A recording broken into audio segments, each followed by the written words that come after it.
Varahi silks వారి grand festive celebrations పొందండి 10,000 రూపాయలు ఆపై కొనుగోలుపై బంగారు నాణెం ఉచితంగా. చేతికి పెట్టుకున్న వాచ్ ధర అక్షరాల 15 లక్షల రూపాయలు.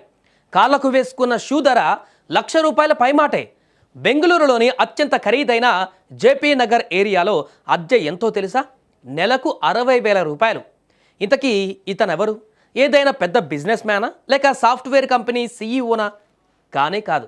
డిగ్రీ మధ్యలోనే ఆపేసిన ఒక సాధారణ కుర్రాడు. పేరు మహమ్మద్ ఉజైఫ్. వయసు 25 ఏళ్ళు మాత్రమే.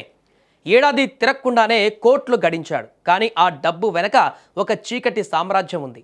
కన్న తల్లే కొడుకును నేర సామ్రాజ్యంలోకి పరిచయం చేసిన విషాద గాథ బెంగళూరు పోలీసులను షాక్కు గురిచేసింది.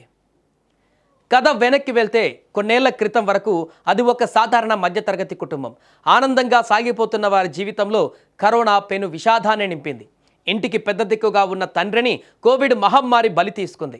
భర్త మరణంతో భార్య షబానా అబ్దుల్ భారీ కుప్పకూలిపోయింది. ఒకవైపు భర్త లేడన్న బాధ, మరోవైపు కుటుంబ పోషణ భారం. చేతిలో చిల్లి గవ్వలేదు. అప్పులు పెరిగిపోతున్నాయి. కొడుకు ఉజైఫ్ ఇంకా చదువుకుంటున్నాడు. ఆ సమయంలో ఆ తల్లికి ఏం చేయాలో పాలుపోలేదు. సాధారణంగా అయితే ఏ తల్లైనా కష్టపడి పనిచేసి బిడ్డను ప్రయోజకుడిని చేయాలనుకుంటుంది. కానీ దురదృష్టవశాత్తు షబానా తీసుకున్న ఒక నిర్ణయం ఆ కుటుంబం మొత్తాన్ని అగాధంలోకి నెట్టేసింది.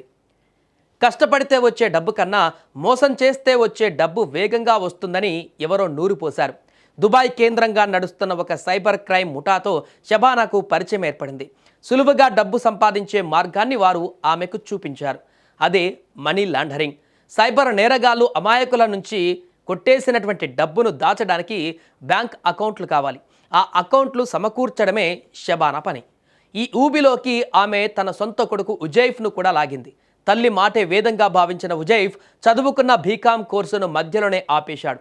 పుస్తకం పట్టాల్సినటువంటి చేతులతో పాపపు సొమ్మును లెక్కబెట్టడం మొదలుపెట్టాడు. అమాయకుల పేర్లతో బ్యాంక్ అకౌంట్లు తెరవడం, వాటిని దుబాయ్ ముఠాలకు ఇవ్వడం, అందులో పడ్డ డబ్బును డ్రా చేసి హవాలా ద్వారా పంపడం ఇది వారి పని.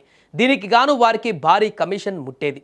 అయితే వీరు ఈ దందాకు బెంగళూరుతో పాటు దేశంలోని పలు నగరాలలోని ఆసుపత్రులలో చికిత్సల కోసం వచ్చే పేద రోగులను ఎంచుకున్నారు. వారికి 2 నుంచి 5,000 వరకు కమిషన్ ఆశ చూపి వారి పేరిట బ్యాంక్ ఖాతాలు తెరుస్తారు. వాటికి అనుబంధంగా 2 సిమ్ కార్డులు తీసుకుంటారు. అప్పటి నుంచి బెట్టింగ్ వ్యవహారం మొదలు పెడతారు. 2013లో ఐపీఎల్ స్పాట్ ఫిక్సింగ్ కేసులో ముంబై పోలీసులు అరెస్టు చేసిన ప్రేమ్ తనేజా నేతృత్వంలో ఈ పేదల పేరిట బెట్టింగ్లు వేస్తూ క్రిప్టో కరెన్సీ లావాదేవీలు చేస్తారు. ఒక సీజన్లో బెట్టింగ్ మొత్తం పూర్తయిన తర్వాత షబానా అబ్దుల్ బారీ దుబాయ్ వెళ్లి భారతీయ ఖాతాలలోకి ఆ మొత్తాన్ని బదిలీ చేయిస్తారు. ఇక్కడ ఆమె కుమారుడు ఉజైఫ్ ఆ డబ్బును డ్రా చేస్తాడు. అందులో తమ వాటా పోను మిగిలిన మొత్తాన్ని ఇతరులకు కమిషన్గా అందిస్తారు. ఇలా 2 ఏళ్లలో 204 కోట్ల విలువైన అక్రమ లావాదేవీలు చేసినట్లుగా పోలీసులు తేల్చారు.